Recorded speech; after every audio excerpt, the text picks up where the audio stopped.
안녕하세요. 러시아 문학과 미술 이야기 리드 러시아입니다. 끝까지 함께 해주시고요. 구독, 좋아요 꼭 눌러주세요. 오늘은 푸키레프의 불평등한 결혼과 체호프의 목에 건 안나라는 작품을 만나보겠습니다. 몇 살이나 차이가 날까요? 신랑과 신부라고 보기엔 너무 지나쳐 보이는 이 두 사람 말입니다. 신랑은 아무리 적게 잡아도 70대 후반은 된 것 같고 신부는 아무리 많이 보아도 20살은 넘기지 않아 보입니다. 나이가 들어 쓰러질 듯 구부정한 사제가 탁자도 없이 성서를 들고 신랑 신부를 마주하였습니다. 온갖 멋을 부려 성장을 한 신랑이 꼿꼿하게 서서 옆에 신부를 무마땅하게 곁눈질하고 있군요. 성스런 예식에 눈물바람인 신부가 불쾌하다는 표정인 것 같습니다.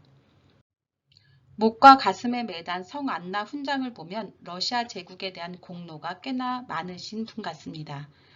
이런 어린 소녀와 결혼하는 것도 마치 자신이 아직은 생을 정리할 나이가 아니고 러시아 제국에 할 일이 많이 남은 훌륭한 사나이라는 것을 입증이라도 하는 것 같습니다. 화관까지 쓰기는 머쓱했는지 벗겨진 백발은 그대로 드러났지만 조금이라도 젊어 보이려고 얼굴에는 불그레하게 화장까지 한 모습입니다.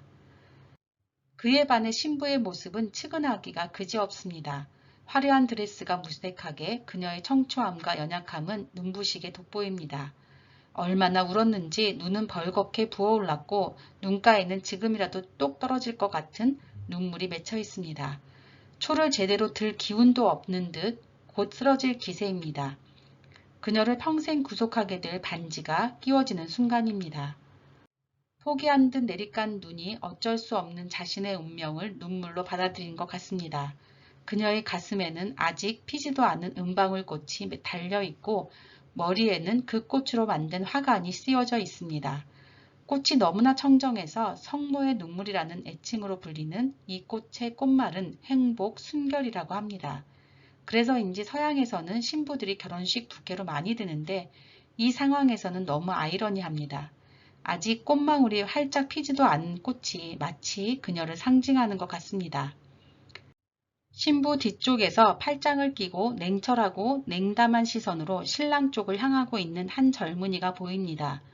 러시아의 교회 결혼식에서 신랑 신부를 보조하는 사람인 사페르입니다.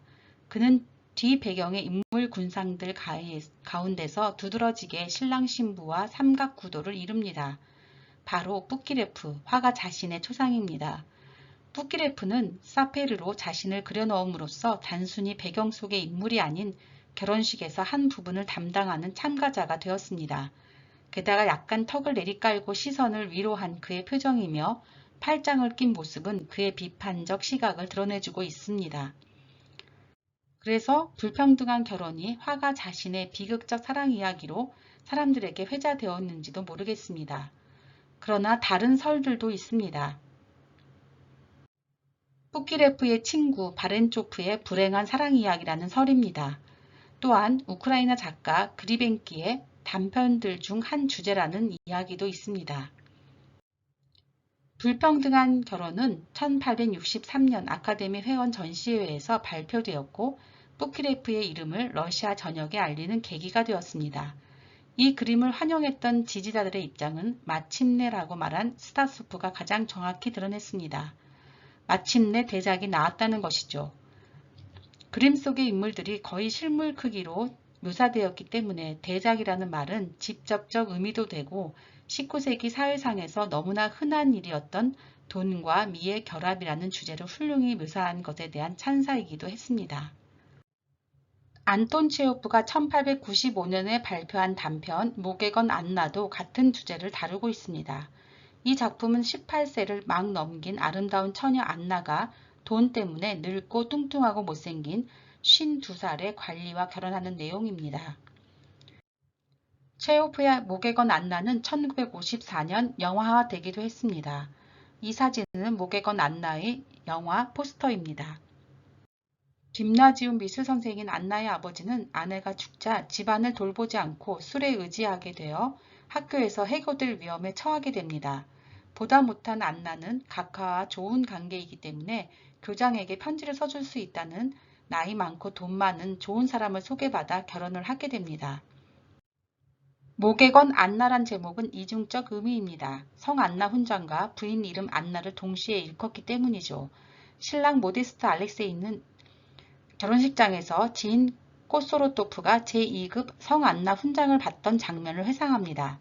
각하가 이 훈장을 수여하면서 꼬소로토프에게 자네는 이제 안나가 셋이군. 하나는 가슴팍에, 둘은 목에 말이야 라고 한 말을 떠올렸습니다. 그때 마침 경박하고 앙앙거리는 안나라는 이름에 그의 아내가 돌아왔었다라는 부연 설명이 붙었는데 목줄을 쥐고 있는 부인 안나도 그 셋에 포함된다는 뜻이었죠. 모데스트의 신부 역시 이름이 안나이기 때문에 자신이 후에 안나 훈장을 받게 되면 각하가 또 그런 말을 하지 않을까 하고 상상도 해봅니다. 안나 훈장을 받고 싶은 모데스트의 은밀한 욕망이자 어리고 아름다운 신부 안나를 목에 거는 훈장처럼 자랑하고픈 속내를 드러낸 대목입니다. 법대로 사는 모데스트 알렉세이치가 결혼 생활에서 가장 중요하게 생각한 것은 종교와 도덕성이었습니다. 어린 신부에 대한 불안감을 그렇게 표현한 것이겠죠. 그래서 그들은 교회에서 결혼식을 하자마자 신혼여행을 떠나는 대신에 수도원으로 이틀간 순례를 갔습니다. 그러나 돈으로부터 자유로우고 싶어서 결혼한 안나의 기대와는 달리 인색한 수존노인 모데스트 알렉세이치는 안나의 친정에도 또 안나에게도 돈 한 푼 주지 않습니다. 대신 어려운 때에 쓸모 있을 거라며 팔찌, 반지, 브로치 등은 사줍니다. 그 대신에 가끔씩 그 물건들이 잘 있는 서랍장을 검사하는 것도 잊지 않습니다. 그런데 이런 지루하고 힘든 몇 개월의 결혼 생활이 반전된 것은 12월 29일 궁정 무도회였습니다. 모데스트는 안나에게 드레스를 맞춰 입으라며 거금 100루블을 선뜻 주면서 무도회에서 각하의 부인에게 꼭 인사하라는 당부까지 합니다. 화려하고 아름답고 어린 안나는 당연히 무도회의 꽃이 됩니다. 게다가 안나는 결혼 전 5년 동안 귀족 집안의 가정교사였던 어머니에게서 프랑스어에서부터 눈짓하는 것까지 사교계를 위해 여성이 갖추어야 할 온갖 예법을 자연스럽게 섭렵했던 터였습니다. 다음날 바로 돈 많고 젊은 유명한 카사노바, 아르티노프와 각하의 방문을 받게 된 안나는 이제 과거의 안나가 아닌 것 같습니다. 인생에서의 놀라운 변화가 이렇게 빨리 일어난 것에 놀라워하면서 강한 권력자 앞에서 하듯이 굽실대고 아첨하는 표정으로 자신 앞에 선 남편을 보며 이제 상황이 역전되었음을 감지하게 됩니다. 안나는 남편이 항상 주장했던 모든 사람은 자신의 의무를 수행해야만 한다는 원칙처럼 목에 걸린 훈장이 되어 사교교에서 남편의 출세가도에 나름의 역할을 해가며 자신도 그것을 즐기게 될지도 모릅니다. 정도의 면에서 누가 봐도 지나친 불평등한 결혼 속 가련한 여인도 결혼식장의 눈물이 마르고 나면 늙은 장군의 팔짱을 끼고 사교계의 샛별로 등장할 날이 멀지 않았을 수도 있습니다. 1980년대 말에서 1990년대에 미국에서는 트로피 와이프라는 말이 유행했었습니다. 1980년대 말 미국의 격주간 종합경제지 포춘이 커버스토리로 보도하면서 널리 알려진 용어입니다.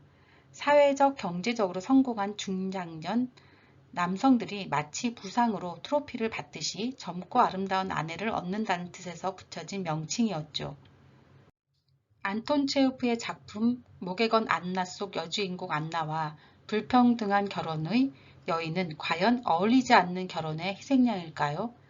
아니면 범부로는 만족할 수 없는 미모의 여인들이 선택할 수밖에 없었던 트로피 와이프의 원형일까요? 판단은 그림과 작품을 본 관람객들과 독자들의 몫인 것 같습니다. 러시아 문학과 미술 이야기 리드 러시아였습니다. 끝까지 함께 해주셔서 감사합니다. 구독, 좋아요 꼭 눌러주시고요. 다음 시간에 또 만나요.